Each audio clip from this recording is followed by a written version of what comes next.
जी बिल्कुल, कई सारे लोग हैं हमारे साथ यहाँ पर बड़े पैमाने पर मुंबईकर्स मौजूद है। भुवनेश्वर, यदि बात की जाए भुवनेश्वर की, तो यहाँ पर बड़े पैमाने पर मार्केट जो है वो कही जाती है। मुंबई की आर्थिक राजधानी, मुंबई जो है वो आर्थिक राजधानी कही जाती है और तमाम राज्यों से लोग यहाँ पर आते हैं। एक लोग उनसे जानना चाहेंगे कि उनका क्या सवाल है, किस तरह का प्रश्न है आपका, किस तरह का इन्वेस्टमेंट आप देख रहे हैं?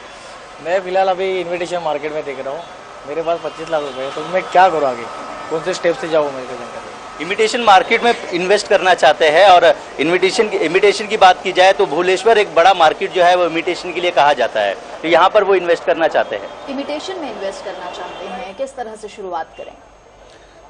इमिटेशन के बिजनेस में वहाँ कोई एक अच्छा सा दुकान लेकर और फिर वहाँ से वो चालू कर सकते हैं। बहुत ही अच्छा स्कोप वाला भी व्यवसाय है और आने वाला समय में लोग उसके तरफ जा भी रहे हैं। आजकल तो तमाम तरह से लोगों के पास परचेज कैपेसिटी हो चुका है, इसलिए लोग उसमें अभी जाना चाहते हैं। तो बहुत ही स्कोप वाला काम है, उसको उन्हें चालू करना चाहिए। बिल्कुल, अगर इमिटेशन का काम करेंगे, सलामत जी ने बता दीजिए, तो काफी ज्यादा स्कोप उसमें है।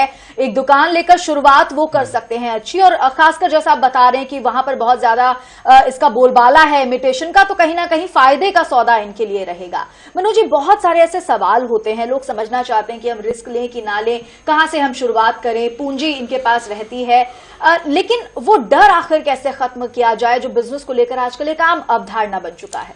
देखिए, बिजनेस करना मतलब रिस्क लेना है। अगर कोई रिस्क नहीं लेना चाहता तो उसे बिजनेस में नहीं जाना चाहिए, उसे नौकरी करनी चाहिए। अगर बिजनेस में जा रहे हैं तो रिस्क लेना पड़ेगा।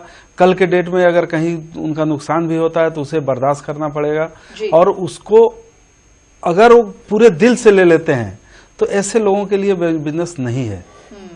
दिल से नहीं, ठीक है, दिमाग के साथ आपको हाँ, एकदम दिल से लेकर के, अगर क्योंकि बिजनेस है, जरूर नुकसान हो सकता है 20%, 30%, 50% या 100%, तो उसको उनको बर्दाश्त करना पड़ेगा। ऐसे लोग ही बिजनेस में जाएं। कमजोर दिल के आदमी कभी भी बिजनेस के बारे में सोचे मत, और उन्हें बिजनेस करना नहीं चाहिए। यानी कि दिमाग बहुत ज्यादा हार्ड होना चाहिए इस चीज को लेकर कि अगर दिमाग के साथ साथ दिल भी हार्ड होना चाहिए। दिल दिमाग से अगर आप मजबूत हैं तभी आप बिजनेस करें। चलिए, मुंबई का रुख करते हैं। सलामत अली जी, और कौन कौन से सवाल हैं? जी, और तमाम लोग हमारे साथ मौजूद है। आपसे जानना चाहेंगे कि आपके क्या प्रश्न है, किस तरह का इन्वेस्टमेंट आप देख रहे हैं? यहाँ पर तो इमिटेशन मार्केट चलता है और इमिटेशन मार्केट में अच्छा मार्जिन है, वो करना उचित है। आप इसके अलावा आप इन्वेस्टमेंट करना चाह रहे थे, आपने बताया था, आप कहाँ इन्वेस्ट करना चाह रहे हैं, क्या प्लानिंग कर रहे हैं आप? फिलहाल तो अभी कोई लाइन नहीं मिला है, लाइन अगर मिल जाए तो करेंगे। जी, कहीं ना कहीं इमिटेशन में ही लोग जो है वो ज़्यादा जाना चाह रहे हैं, क्योंकि इमिटेशन की मार्केट ये कही जाती है और बड़े पैमाने पर लोग जो है वो भी इमिटेशन में जो है ज़्यादा चल रहे हैं। आपसे जानना चाहेंगे कि किस तरह का मार्केट आप देख रहे हैं, आप किस तरह का इन्वेस्टमेंट देख रहे हैं? एक्चुअली जो पहले था वही है, मतलब जो क्लॉथ एक बेहतर सेक्टर है, बिकॉज जैसे ऐसे पॉपुलेशन बढ़ती है वैसे डिमांड बढ़ती है। क्लॉथ एक ऐसा सेक्टर जहाँ पर कभी डिमांड गिरेगी ही नहीं क्लॉथ की। अगर इंसान है उनको कपड़ा पहनने को चाहिए तो चाहिए ही है, भले डिमांड कितनी भी हाई हो। अगर एक जीन्स का पहनकर 2000 का आता तो वो लोग लेंगे, बिकॉज उनके वो डिमांड है।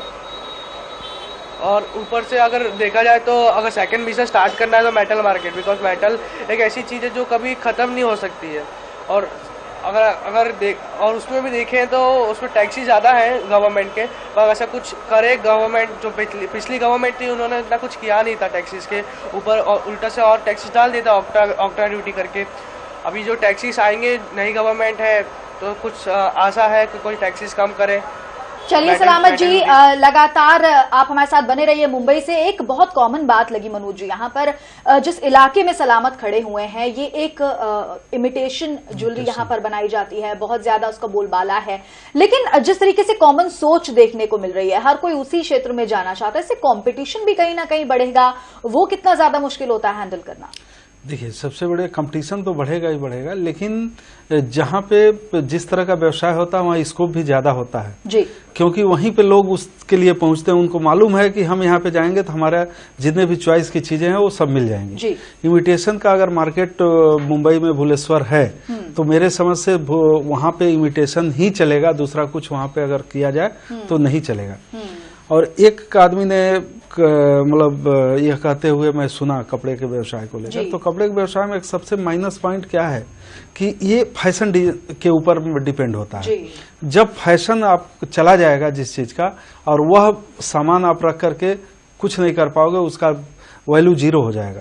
तो कपड़े का व्यवसाय में एक सबसे बड़ी सावधानी यही बरतनी चाहिए कि माल जितना जल्दी से जल्दी निकल जाए, क्योंकि माल को अगर आप रोक करके रखते हो तो कहीं न कहीं कल के अगर फैशन चला जाता है, फैशन खत्म हो जाता जी। है, तो फिर आपका माल फंस जाएगा और वो निकल नहीं पाएगा, किसी काम का भी नहीं रहेगा, कोई हाँ, खरीदेगा भी कोई नहीं, खरीदेगा और कस्टमर्स नहीं। भी बिल्कुल गायब हो जाएंगे दुकान से। इसमें यह ध्यान देना बहुत ही जी। जरूरी। एक कॉलर जुड़ गए हमारे साथ, अहमदाबाद से हैं करम सिंह। पूछिए अपना सवाल करम सिंह जी, क्या पूछना चाहते हैं हमारे बिजनेस मास्टर से आप? करम सिंह जी, अपने टीवी का वॉल्यूम थोड़ा सा कम कर लीजिए और सवाल पूछिए। जी हाँ, अपने टीवी का वॉल्यूम आप थोड़ा सा कम कर लीजिए या बिल्कुल म्यूट कर दीजिए, उसके बाद अपना सवाल पूछिए।